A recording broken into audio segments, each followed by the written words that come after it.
Welcome to The Authentic Spiritual Journey, a weekly podcast featuring real and practical spiritual conversations from diverse perspectives here on the Experience of the Soul podcast channel.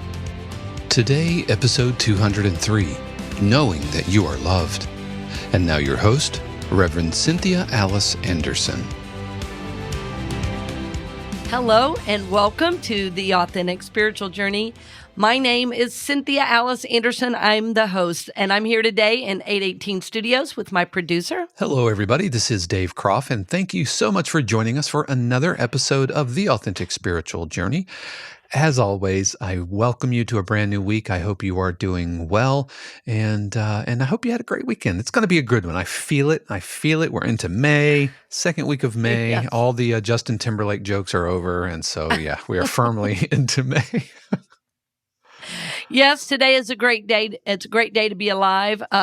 There's a gentleman at my new ministry named David, and on Sunday, recently I said to him, he said, "How are you?" And I said, "Well, it's a great day to be alive." He goes, "Wait, that's what I say."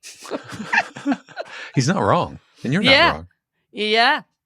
I tell you, sometimes life gets really, really simple, right? It's like just gratitude for the day, for the moment. Yeah, just back to basics. Just back to basics. Don't overcomplicate it. Just keep it simple.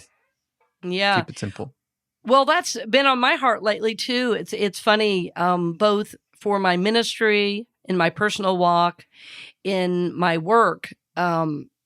Even there's a talk coming up at the end of June I'm doing called The Simplicity of Life.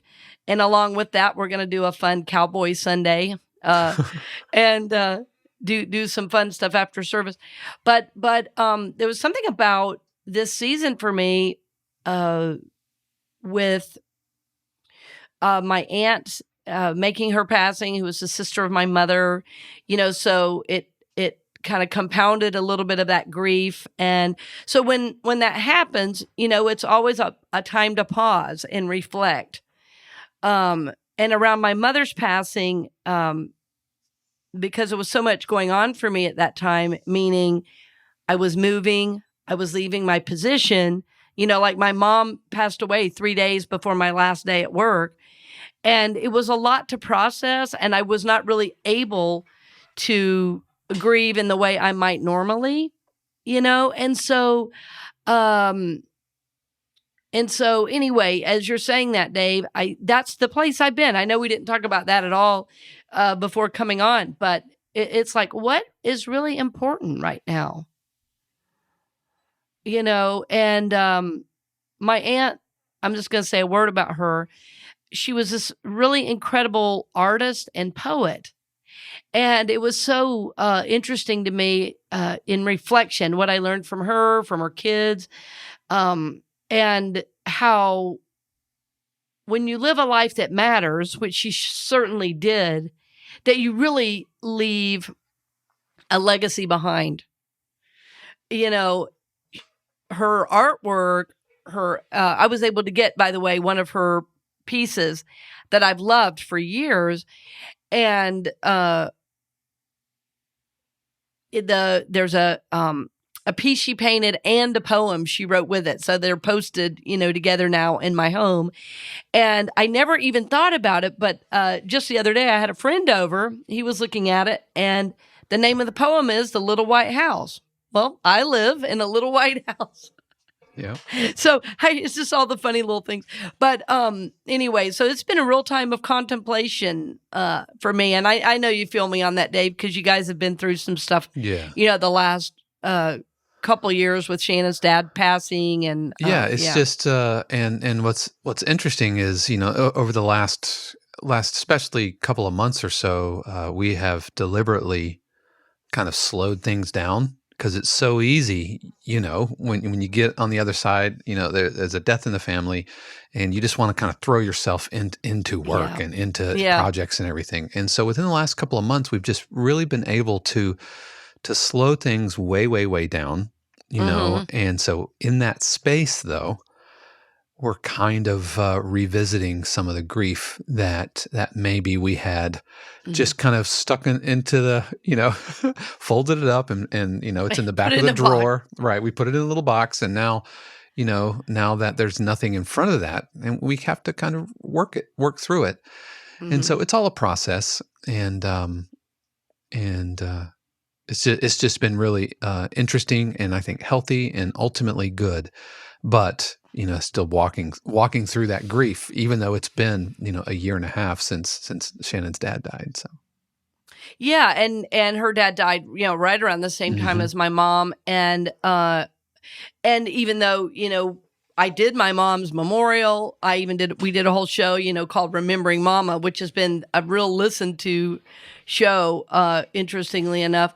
But I still, the death of a parent is something that you process for many years, usually, off and on, because certain things remind you of, yeah, here's the thing she used. And, it tends to take on a different meaning, after their passing. And, anyway, so friends, that's where we are today. yeah, And, my thinking on it is, as we're talking about it, is that, culturally now, there's not a lot of space to process. And, um, even with, I always hate to rag on cell phones, but the truth is, we're all a little too available. And so you can leave a memorial in your phone ring about, your cell phone bill, or your phone ring about somebody at work that forgot you're away, or, or you get a and you get a text, or even yeah, or you go up on social media, or you check your email. The yeah, point is exactly. that, like, you walk away from a memorial and suddenly something fills that vacuum, That fills that exactly, space, and exactly. it pulls you, at least for me, it pulls you out of that. This It is why does. Shannon and I have been really conscious about setting aside Saturday mornings, or have become like our sacred time, and we That's block it in our awesome. calendar. It is, we call it our sacred lie-in, where we don't pick up our phones, we don't turn on the TV. We just, before cell phones and all of that, we would Yeah, just kind of just basically hang out, like chat, talk rest. about life, rest, exactly, Yes. nap Yes. on and Talk off, about life. or Yeah. Get some coffee, eat some good food, yep, hang out. Right. You didn't have to always be like, connected to something. And yeah, I think this is really important what we're talking yeah, about, because you got to have space for the emotions. And what we've learned, through our own personal growth and our study, and if you listen to any of the shows on this channel, it's all about becoming more conscious. And you can't be conscious and aware if all you're doing is taking in information. hmm you or know filling up the gaps yes. with something else, which is just going to spin you and spiral you into something else, or distract you. And that's what I am so bad about. Okay, like, what Yeah. now? Okay, I'm going to check my email, or I'm going to check social media, or I'm going to see if somebody's gotten back to me, or I'm going to see how my YouTube channel is doing, right? And so I'm so quick to, anytime there's a quieting, Yeah. Mhm. to feel the need to occupy that space. And I feel like that's just within the last couple of years, or maybe it's just within the last doing this podcast, that I've kind of become much more conscious about it. Yeah, yeah, it's true. And we all have lives, we all have things we have to do. But it's been really interesting for me lately, as my physical process has shifted, to more workouts, and there's a couple different locations where I'm doing my physical exercise. One is at a dojo, actually, Dave, as you know, not too far from you, and the other one is another direction. But when I was looking at adding some of this exercise in, my ego wanted to fight it a little bit and say, well, do you have time? Well, what's interesting is I do have time. I do have to schedule it, but what I notice is I'm just plugged in less. Hmm. And how much better that feels to be doing something physical. And recently a friend came by He needed some support on something, no problem. And we, instead of being in the house because she has a cat allergy, we were in my garage. And it was fun. It was fun to connect, to just talk. And it was like, it started to rain a little bit outside. And I thought, there's something very real about this. Two people, friends who care about each other, known each other for years, and a little rain outside, Sunday night, different energy. My son's in the house, boy, that was something special about that.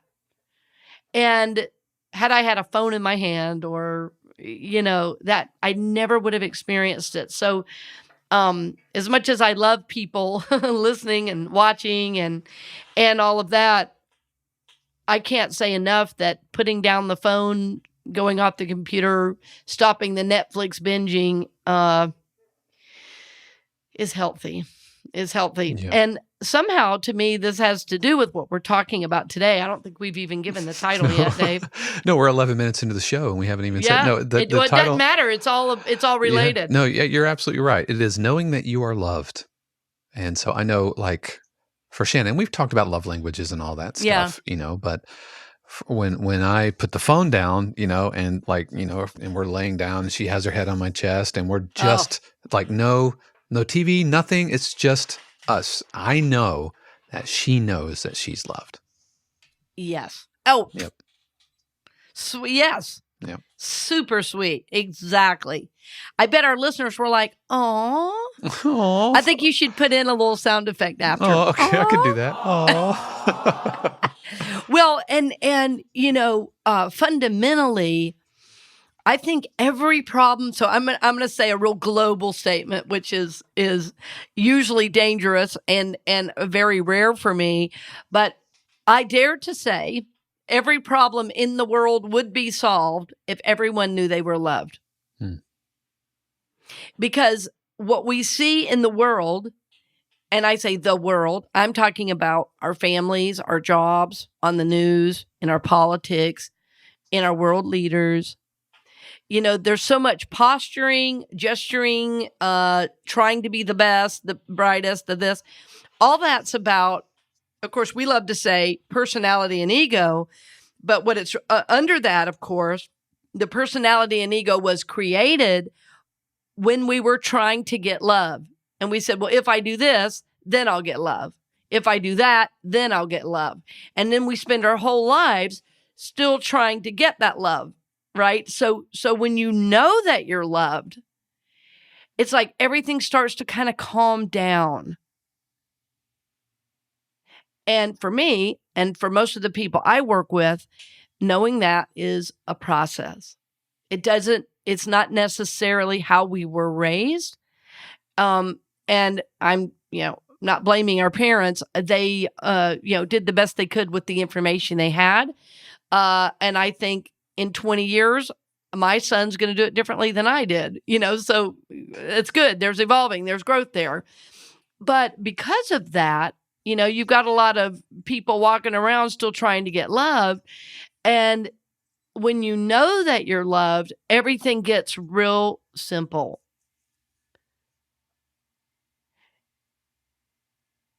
And so the work, as we talk about it, like we often talk about soul work. So that's what's ours to do, is to move into that place of knowing, which doesn't happen overnight, So I'm just going to ask you to think about right now. So what would change if you knew that you were loved?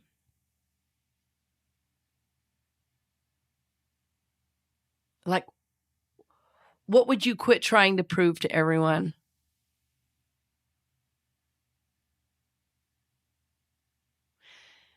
One of the courses I recently taught, and I was talking, I hearkened back to the teachings of Byron Katie, who wrote the book The Work.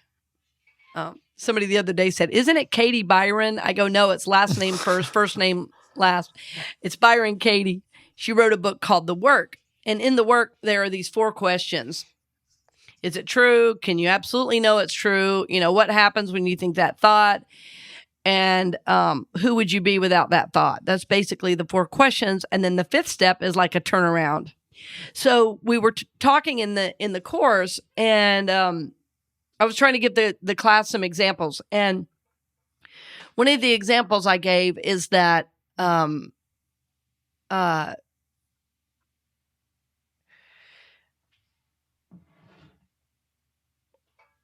of the issues I've dealt with my whole journey is, am I enough? Which really means, do you love me? Right? Am I enough, or do you love me? So when that is a driving motivator of behavior, like when I said to myself, what happens when I think the thought, am I enough? Well, I think I have to work really hard and run myself in the ground to prove that I am enough. So it's like, so once I started unwinding that thought, right, of I'm not enough, it's like, well, who would I be without that thought? It was like, oh my gosh, I would be relaxed. I would be free. I would be at peace. I would be. So it was great to uncover again that that pattern that can remain largely unconscious. It's hard to look at because it's like, oh yeah, I can see when I go into that, or if I'm working too hard, I need to ask myself, like, why am I pushing myself at this level? And as we were talking about in the first part of the show, we were saying sometimes when you deal with grief, you tend to throw yourself into work, right? So we all have our ways that we check out a little bit. But what I'm talking about is, in this case, is like, what is the running narrative? What runs our show that nobody sees? What runs our thoughts that nobody sees? And I mean, I don't mind sharing mine, because it's like, how else do we heal if we don't hear what other people are kind of working with and working on? And what was so interesting, when I was talking to the class, I said, does anybody else have the thought, I'm not enough? Well, every hand went up. So this seems to be a very human experience to think, I'm not enough, or am I enough? And so getting to unwind that thought helped me relax into the fact that, oh, I am loved. I am enough. So if I know I'm loved, I would never ask the question, am I enough? I hope this is making sense to you all as you're listening. I just looked at the map. I love that people in Asia and Australia are listening to the show. It was funny. Years ago, I was in this therapeutic process, and my therapist asked me a question. And I gave this answer, and she goes, okay, I'm going to ask that again. And she said, so I don't want the right answer. You don't have to prove anything to me. I'm on your side. And I said, you are? It was so funny. And so I was like, oh, there it is again. Like I just went into it. I think the question got like a little too close, And so I went into that old manic defense of, oh, gotta. So what I've learned, though, the more I can tap into the fact that I am loved, that just kind of drains away. It's weird. It's like all of a sudden, oh, I can breathe. All is well. I don't have to prove anything. Oh, somebody has a question. Let me give it some thought before I answer. I don't have to do and be all this all the time.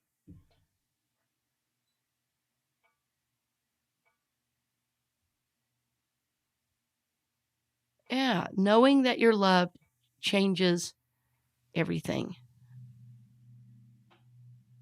The anxiety, the worry, like the second I get there, it evaporates. That's really the word. It evaporates. So we'll leave you with that, and we'll be back right after this brief message.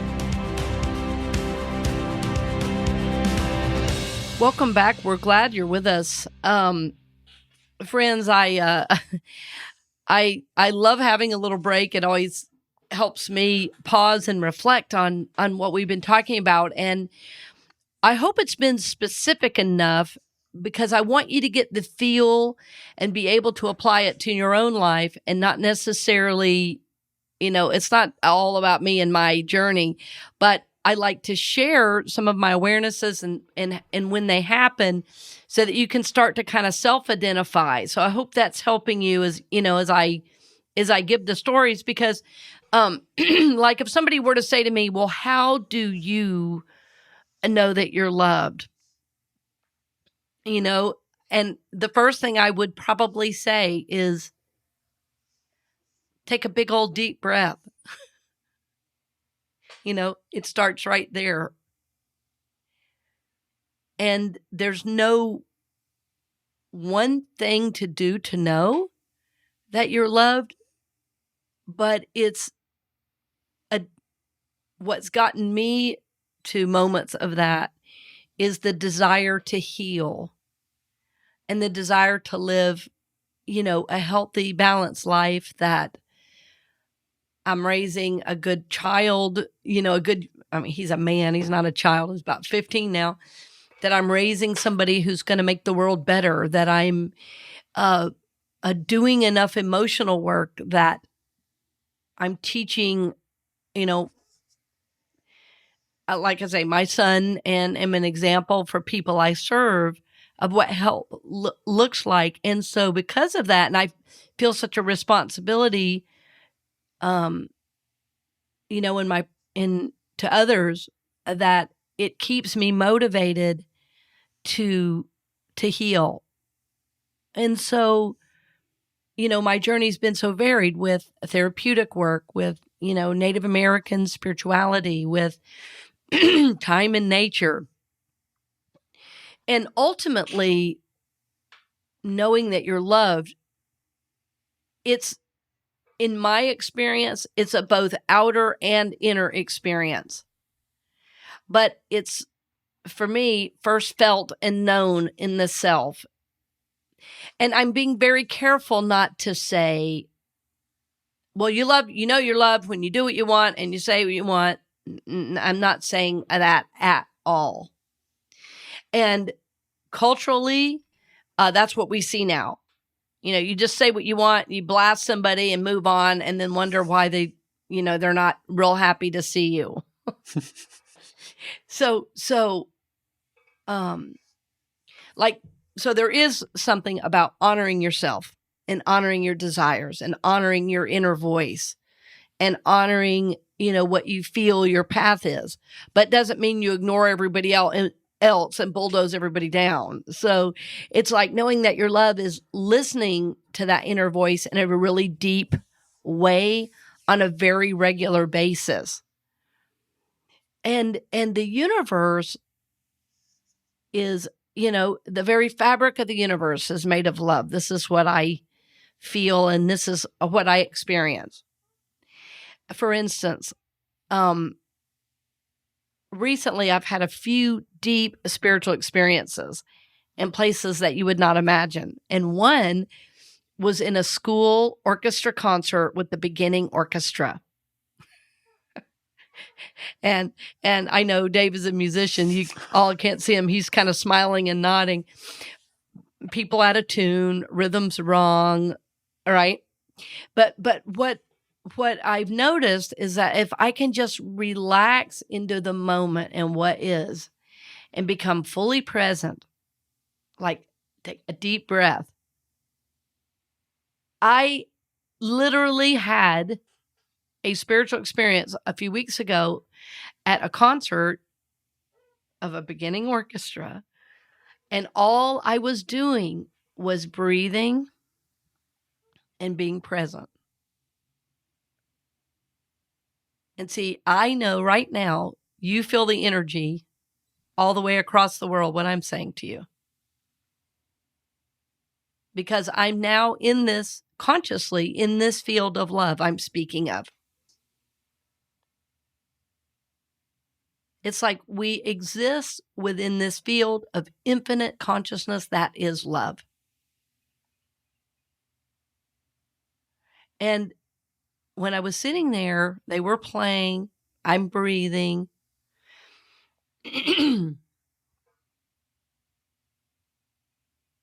And all of a sudden, it's like my heart, I could feel it open. Literally, it was like, oh. I started breathing deeper, and it was like this energy went both out from me and came to me. When Charles Fillmore had an experience similar to this, excuse me, which is Unity's co-founder, he said he saw golden snowflakes all around, that the air was filled with golden snowflakes. And that's very similar to this experience. For me, it's more of an etheric mist. And it just kind of covered the room.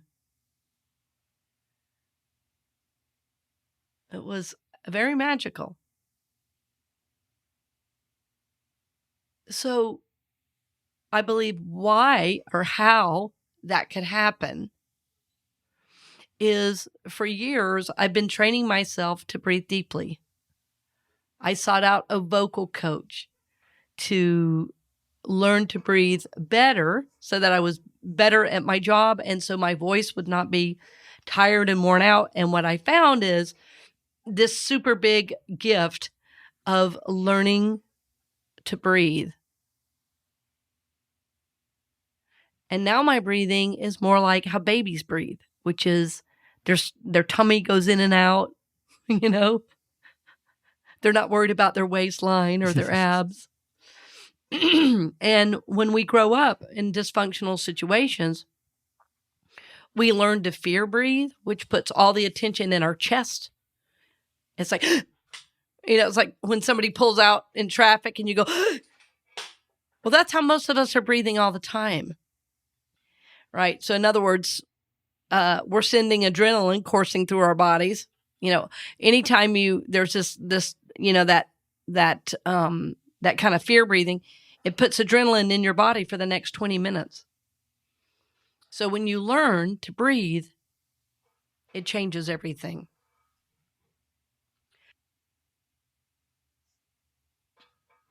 So I've been doing that breathing for years. Every morning I'm seeking a deeper relationship with my connection to the divine, all that is. And, for a year, I don't think I've ever talked about this. I may do a whole show about this, where I would just dialogue with spirit. And wow, I mean, the powerful things I was able to download. So what I'm saying is, if it doesn't happen instantly, like if you're out riding a horse right now, or you're out in the middle of a field and say, well, I don't feel loved at the moment. Seek to know it, and that part of the divine intelligence of every soul is that you're going to know what your next step is. For yours, it might be something completely different. Like for one of my siblings, finding a yoga practice was life-changing. Those poses and those deep breaths took her somewhere. And the fear she used to have, she just doesn't have anymore. And to me, that is knowing that you're loved. It's like I know I'm loved by an outer force, even though that's wonderful and good and beautiful. I feel very loved by my friends and family, very. Or they would not be, in my life, right? But what I'm talking about comes from something completely different. It comes from the universe itself. It comes from breathing. It comes from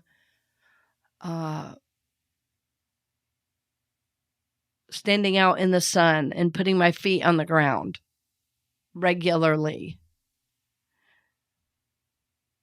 like coming back to center. But when you know that you're loved, it really changes how you view the world.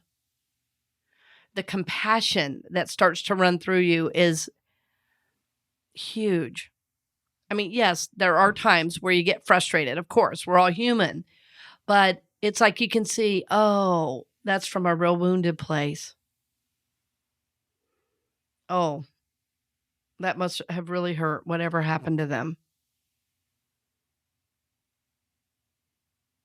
And then you move on.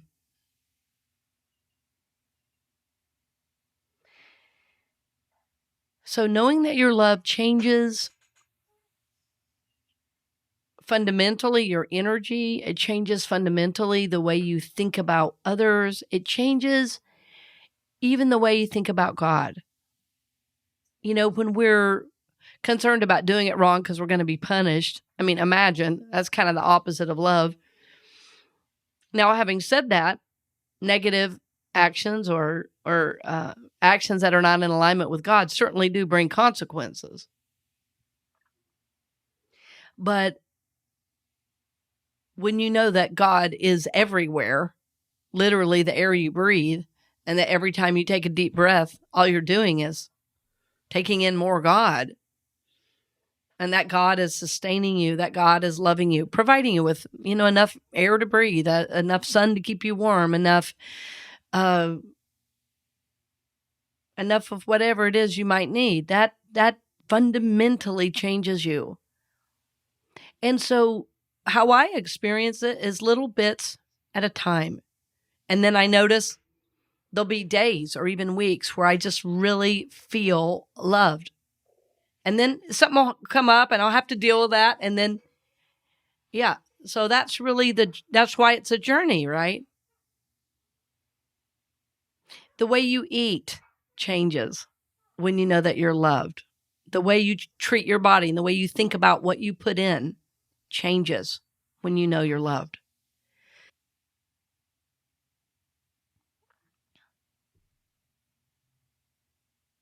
As I've increased my exercise, I'm listening to my body in a different way than I have in a long time.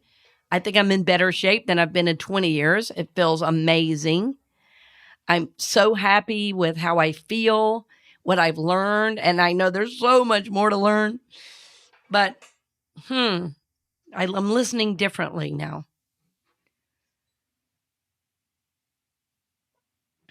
I'm listening differently now. Yeah. And what I know is that as I listen to what my body needs and do it, my body helps me do, the next step, the next learning, the next phase.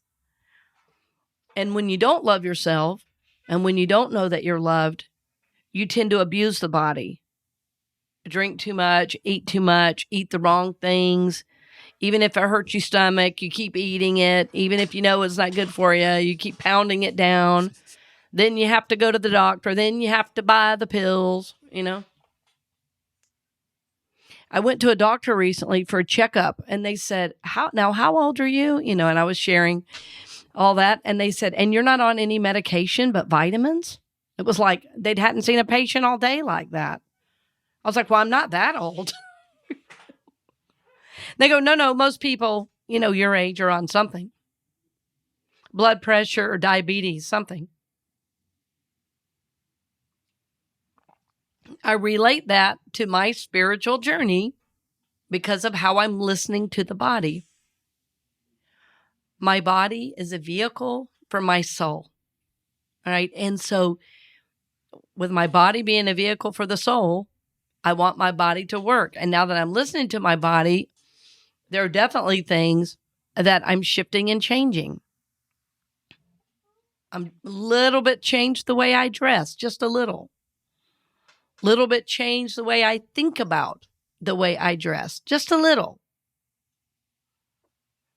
The way I relate to others. When you know you're loved, you can laugh more easily, especially at yourself. Dave and I, right as we were starting the show, before we started the show, we were talking about that caricature my friend did for me. It was really fun to have a fun image of myself, all these serious minister images. So it was really fun to be able to just go, oh my God, that's hilarious. Yeah, Not take myself seriously. and seeing yourself through somebody else's eyes, especially, when you mentioned getting a caricature done, I was like, yeah, that's such a good idea, because not only, like, when you get a caricature done of yourself, not only is it, comical and all of that, but you're like almost always smiling. Everybody's always like the happiest they've ever been in the middle of a caricature drawing. And Yeah, your features are exaggerated. they were. And sometimes, you'll see a caricature, or you'll get a caricature done of yourself, and the feature that gets exaggerated might be something you don't like about yourself, which on one hand seems to like, oh my gosh, thanks for pushing your finger on that thing, my insecurity about whatever. But I think you have to kind of change the way you think. That person, that caricaturist, they see that as an amazing feature that should be celebrated and should be exaggerated. And so I really love that. So whether it's, now this wasn't yours or whatever, but whether it's, hair, or whether it's teeth or eyes or cheeks, or their neck or something like that, there's always just this kind of exaggerated feature. And I love that an artist will find that and celebrate that. That's what I like. Yeah, about it. that was fun. Well, and in doing that, she asked me to send her a picture, and I said, "Well, here's one with a hat on," and I said, "Just have fun with this. This is how I look right now, so that's fine." So then the hat she drew with a cross on it with a little propeller top, like a little.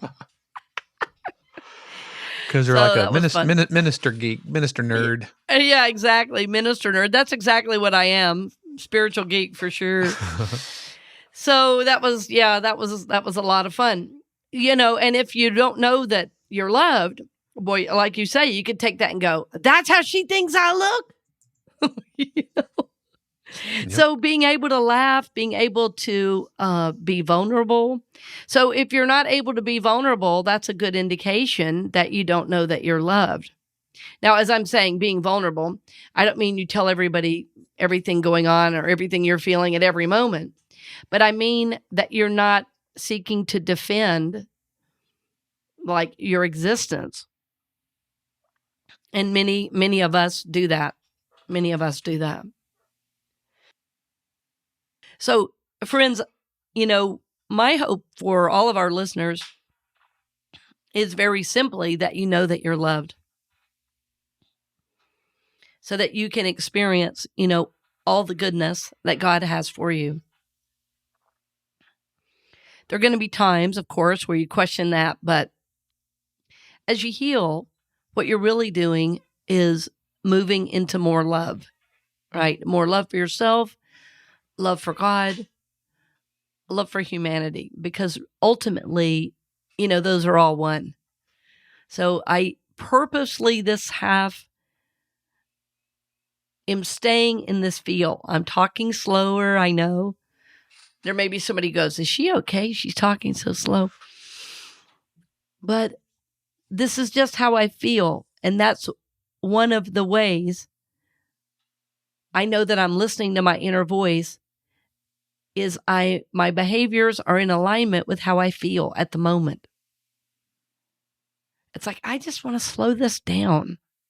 I'm always like, oh, here, you can do this and try this and do this. Let's just be in this together, Energetically, I hope it translates. I hope you feel it.